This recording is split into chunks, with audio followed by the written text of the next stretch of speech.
Je passe la parole à M. Stéphane Mikowski, qui est président du Conseil d'orientation stratégique de l'Institut des hautes études de l'Amérique latine, et qui nous propose un point de vue, une analyse intitulée « Les sanctions économiques et leur caractère extraterritorial des États-Unis vis-à-vis de Cuba, la sauvegarde de l'intérêt national et les conséquences pour les entreprises françaises ».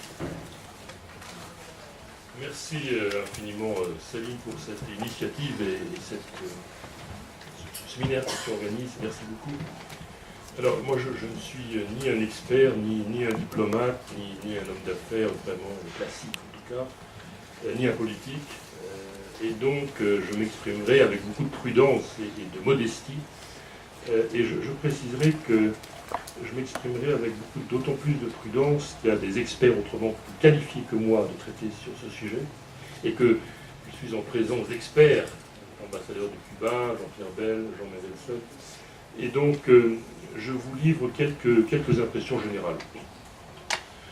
On peut généralement considérer que traditionnellement, la politique étrangère des États-Unis a pu être considérée, selon les époques à peu près, soit interventionniste, soit repliée sur elle-même, plus protectionniste.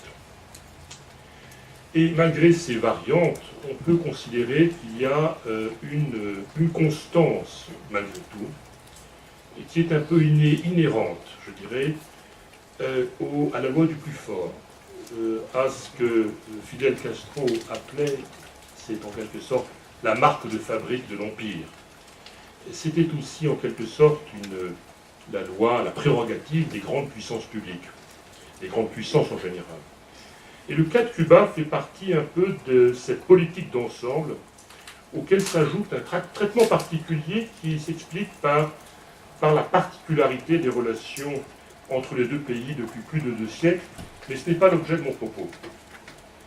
S'agissant des sanctions économiques des États-Unis vis-à-vis des pays tiers, il faut rappeler qu'il y a environ à peu près 70 à 80 politiques de sanctions économiques selon les critères retenus, auxquels s'ajoutent des lois extraterritoriales. Le droit devient une arme pour absorber ou éliminer les concurrents. Et à titre d'exemple, plusieurs entités internationales ont été très lourdement sanctionnées pour avoir réalisé en parfaite conformité avec le droit international des transactions financières avec Cuba. Rappelons juste la définition de la Banque de France de l'extraterritorialité. L'extraterritorialité fait référence aux lois votées par le législateur national qui, de façon intentionnelle ou non, ont une incidence sur les personnes ou sur les activités à l'extérieur des frontières nationales. L'extraterritorialité peut donc être définie comme une situation dans laquelle la réglementation adoptée dans une juridiction affecte directement ou indirectement et de manière importante les activités ou les entités d'autres juridictions. Un rapport parlementaire présenté à l'automne dernier par Pierre Lelouch, avec comme rapporteur Karine Berger, qui a été déposé par la Commission des Affaires étrangères et la Commission des Finances de l'Assemblée nationale, et explique dans le détail l'extraterritorialité de la législation américaine, et en particulier comment le droit est un instrument de puissance économique et de politique étrangère, mis au service des objectifs de la politique étrangère, des intérêts économiques des États-Unis, et plus précisément au service direct des intérêts des firmes américaines via la mobilisation des moyens policiers et de renseignement américains au service de la politique juridique extérieure, sachant que ce droit américain ne saurait être l'objet d'une négociation internationale. Si les motivations sont claires, les arguments qui ont été avancés par le législateur américain ont pu varier. Il y a 40 ans déjà, l'adoption de ce qu'on appelle la FCPA, Foreign Corrupt Practices Act, en 1977, visait à lutter contre la corruption, qui s'appliquait au départ aux entreprises nationales, puis s'est étendu aux entreprises étrangères en 1998. Dans un deuxième temps, il s'agissait d'adopter une batterie de lois criminalisant le commerce avec les États-Unis sous embargo américain, Cuba bien sûr, mais également l'Iran, la Libye, le Soudan, entre autres. Et puis après les attentats du 11 septembre 2001, il s'agissait enfin et surtout de lutter contre le blanchiment de l'argent des terroristes ou des narcotrafiquants, le Patriot Act, confère au pouvoir élargi aux agences américaines pour accéder aux données informatiques, notamment via la NSA, l'Agence nationale de sécurité. En 2010, et c'est là où c'est très intéressant quand j'évoquais la question du patriotisme et de l'intérêt national. En 2010, la loi Dodd-Frank confère à la SEC, la Security and Exchange Commission, le pouvoir de réprimer toute conduite qui, aux États-Unis, concourt de manière significative à l'infraction, même lorsque la transaction financière a été conclue en dehors de leur territoire et n'implique que des acteurs étrangers. Voté en 2010, le désormais FATCA, c'est-à-dire Foreign Account Tax Compliance Act, donne au fisc des pouvoirs extraterritoriaux.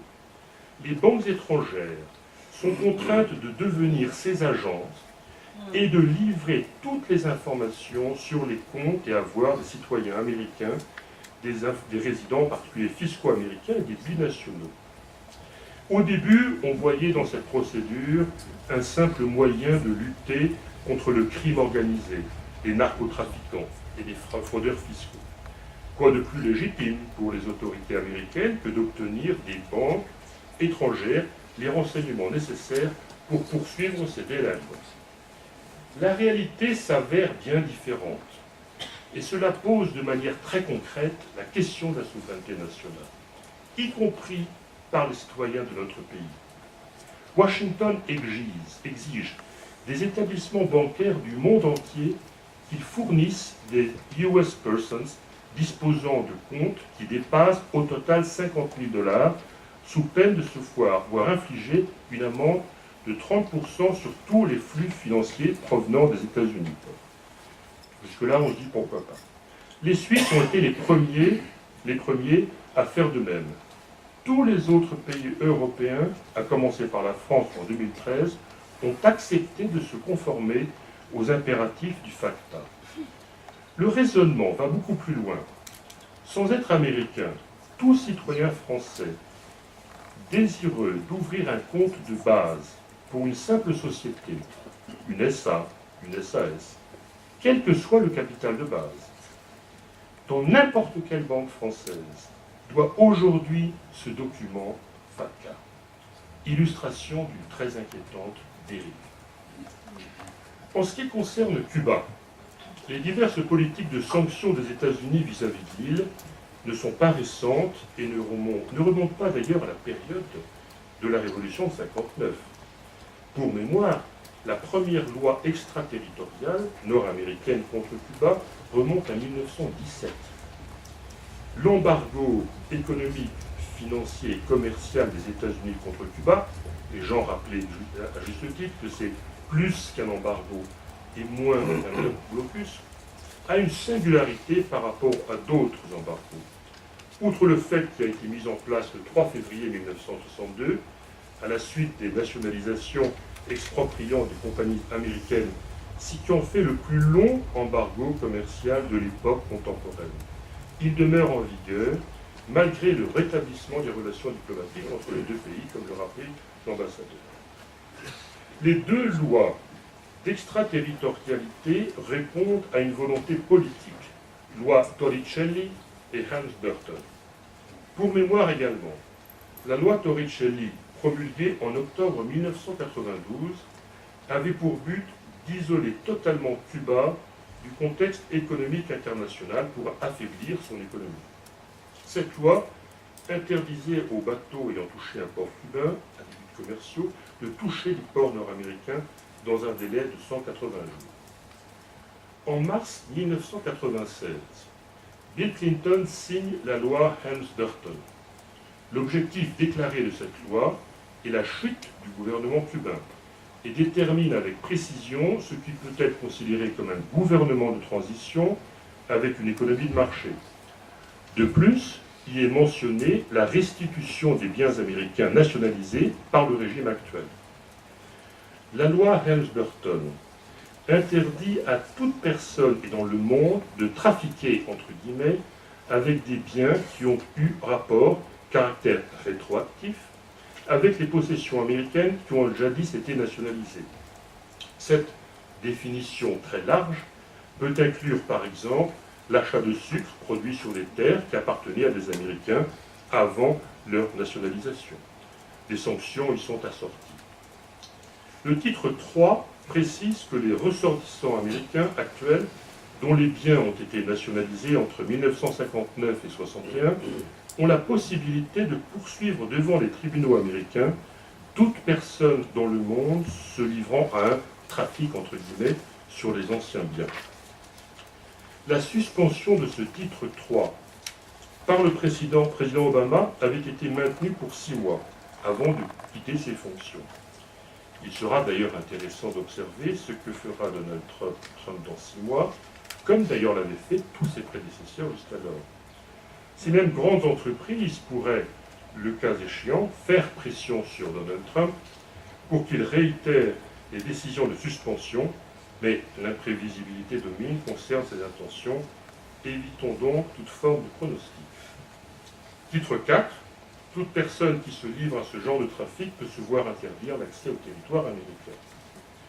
Plusieurs exemples de condamnation, mais on ne va pas toutes les citer, pour ne prendre que 2 cas. Que 2 cas, et prenons 2 pays voisins, Canada, Mexique. La première, c'était pour le groupe canadien Sherritt International pour l'exploitation d'une mine. La même sanction pour la société mexicaine Domos, qui possède une partie du capital et des télécoms cubains ayant appartenu à Haïti. Ces lois sont évidemment contraires au droit international, contraires avec les principes gouvernant l'extraterritorialité du droit, notamment avec la résolution du Conseil de sécurité des Nations Unies, violent également des engagements internationaux pris par les États-Unis, que ce soit les règles de l'OMC, de l'ALENA, le principe de libre circulation des hommes d'affaires à l'égard des Mexicains et des Canadiens. Pour la loi Helms-Burton, le non-respect des règles internationales est encore plus flagrant, car elle est totalement contraire au principe de souveraineté et de non-intervention dans les affaires intérieures d'un État, résolution 2625 de l'Assemblée générale des Nations unies. S'agissant de la présence des entreprises, rappelons enfin que les premières délégations du MEDEF international qui se rendaient à Cuba dès 1994, la période spéciale en temps de paix, malgré la crise très économique du pays qu'on a pu rappeler, comportaient au moins 3, voire 4 banques françaises dans ces délégations. Quelques-unes d'entre elles étaient représentées, ayant un bureau à La Havane, comme la Société Générale et BNP Paribas. Aujourd'hui, il n'y en a plus. À l'époque aussi, les décisions de certains états-majors de grands groupes et banques françaises de prendre entre guillemets, le risque cubain, entre guillemets, étaient d'autant plus audacieuses que leurs intérêts aux États-Unis étaient majeurs. Un premier raisonnement rapide pouvait conduire, en apparence, à considérer que l'embargo des États-Unis interdisant aux entreprises américaines de commercialiser ou d'investir dans l'île constituait une chance pour les entreprises françaises. Dès lors, elles pouvaient prendre leur marque sur ce marché sans cette concurrence nord-américaine, toujours présente dans tous les autres pays latino-américains et dans les Caraïbes. Pourtant, les autorités américaines, à cette même époque, durcissaient l'embargo contre Cuba, en dépit des condamnations croissantes de l'Assemblée générale de l'ONU, en adoptant ces lois extraterritoriales que je vais bien évoquer.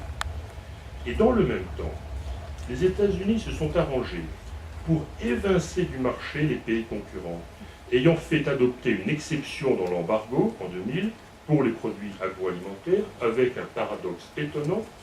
Les États-Unis sont devenus le 5e partenaire commercial de l'île et son premier fournisseur de produits agroalimentaires, essentiellement fourniture du blé, au détriment des sociétés françaises.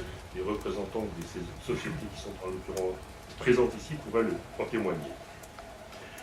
Aujourd'hui encore, malgré le rapprochement historique cubano-américain de décembre 2014, les pressions de l'administration américaine, et en particulier du Trésor américain, continuent de peser sur les banques et entreprises françaises. Ainsi, en mai 2015, comme le rappelait M. l'ambassadeur, BNP Paribas a été condamné à une amende record de 8,9 milliards de dollars pour avoir entretenu, entre autres, des relations financières avec Cuba. En octobre 2015, le Crédit Agricole a dû s'acquitter d'une amende de 1,16 milliard de dollars pour les mêmes raisons. Il convient de rappeler que BNP Paribas et Crédit Agricole n'ont violé aucune législation française et ont scrupuleusement respecté le droit européen et le droit international. D'autres entités financières en Europe ont également été lourdement sanctionnées. Par exemple, la banque allemande Commerzbank, qui a dû payer une amende de 1,71 milliard de dollars et a mis un terme à toute relation avec Cuba. Rappelons aussi que le groupe Alstom, avant de devenir GE Alstom, avec la fusion du groupe américain, a dû payer une amende de 772 millions de dollars. La branche énergie du groupe, rappelons-le, avait lui-même rénové la centrale de Matanzas à Cuba.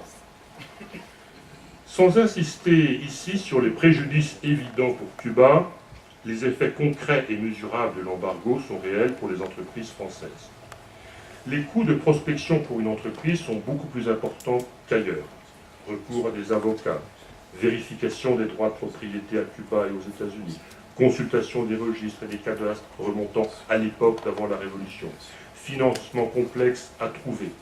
Car, pour mémoire, Cuba n'est membre d'aucune des principales institutions financières internationales, FMI, Banque mondiale, BID, n'a pas accès à des financements longs, en dehors de quelques cas comme des crédits d'aide vénézuéliens de la BNDES du Brésil, dont peuvent bénéficier certaines filiales françaises, de quelques crédits chinois, et fort heureusement, et comme le rappelait le président Ben tout à l'heure, la présence désormais de l'AFD depuis l'an dernier, qui constitue une très bonne nouvelle. Malgré ces difficultés, l'ouverture du marché cubain, les réformes économiques entreprises en cours, l'actualisation du modèle économique cubain, les entreprises françaises continuent leur travail de prospection, comme l'illustre d'ailleurs la 12e délégation d'entreprises de MEDEF International qui vient de s'y rendre début février. Alors que faire? Que faire pour défendre les intérêts des entreprises et des banques françaises? Et comment résister aux faits du prince et aux prérogatives des grandes puissances où la loi du plus fort s'exprime dans toute sa dureté? Les marges de manœuvre sont étroites, la réponse devrait être probablement européenne. Pour mémoire, d'ailleurs, en réaction de la loi Helms-Burton, le Canada, le Mexique, mais également le Royaume-Uni, avaient adopté des lois miroirs, mais sans grand effet. Les groupes français eux-mêmes essayent donc de se défendre avec leurs propres moyens dotés d'une armada de juristes et d'avocats, et cela débouche souvent après de longues et coûteuses négociations, transactions, un gros chèque à l'appui, seul moyen pour eux pour qu'ils puissent poursuivre leurs activités sur le sol américain et dans les pays concernés. La diplomatie française soutient souvent dans l'ombre la cause de ces sociétés. Comme l'expliquait hier soir notre ambassadeur aux États-Unis, Gérard Haro, lors d'une très brillante conférence devant les lundis de l'IHEDN à l'école militaire. On peut d'ailleurs être fier de la qualité de nos diplomates, et je pense bien sûr Jean Mendelssohn, mais j'entendais cette conférence de l'ambassadeur Haro que je ne connaissais pas, absolument remarquable. On peut être fier quand même de la qualité de nos diplomates et de nos ambassadeurs à l'étranger. L'ambassadeur Haro rappelait hier, et d'ailleurs certains qui étaient dans la salle peuvent en témoigner, l'ambassadeur rappelait que ces services interviennent auprès du département du Trésor américain. Il précisait d'ailleurs que lorsque l'on explique à l'exécutif américain que nos intérêts sont en cause et que ce dispositif est contraire au droit international, l'administration américaine renvoie au Congrès, disant qu'il n'a aucun pouvoir sur lui, et lorsqu'on interroge les membres du Congrès, ceux-ci répondent que ça leur est totalement égal, indifférent aux objections et aux états d'âme des pays tiers, et seul compte l'intérêt des États-Unis. Au poids politique du Congrès et de l'exécutif s'ajoutent les nombreuses agences impliqués dans cette politique de sanctions, CIA, NSA, FBI, certaines ONG, qui font remonter toutes les informations et bien traitées par divers organismes, le département de la justice, DOJ, le Trésor, la SEC, l'OFAC, qui surveillent l'application des sanctions internationales américaines, sans parler des nombreux avocats à l'affût pour récupérer les anciennes propriétés appartenant aux Américains d'avant les expropriations et nationalisations au moment de la Révolution. Inextricable. En attendant, sous la présidence Obama, le département du Trésor américain a encaissé, on l'a rappelé, au titre des amendes, 14 milliards de dollars sous la présidence Obama.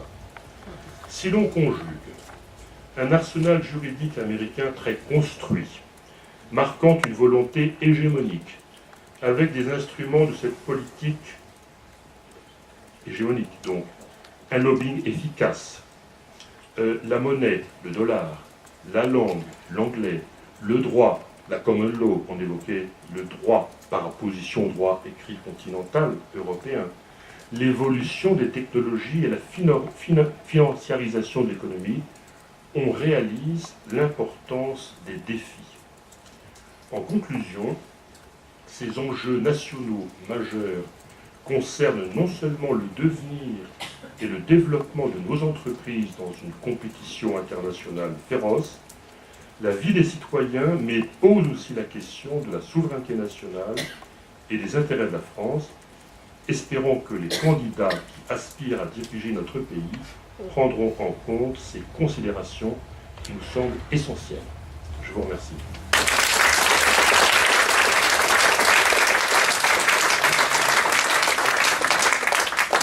Merci Stéphane pour cette analyse très pertinente sur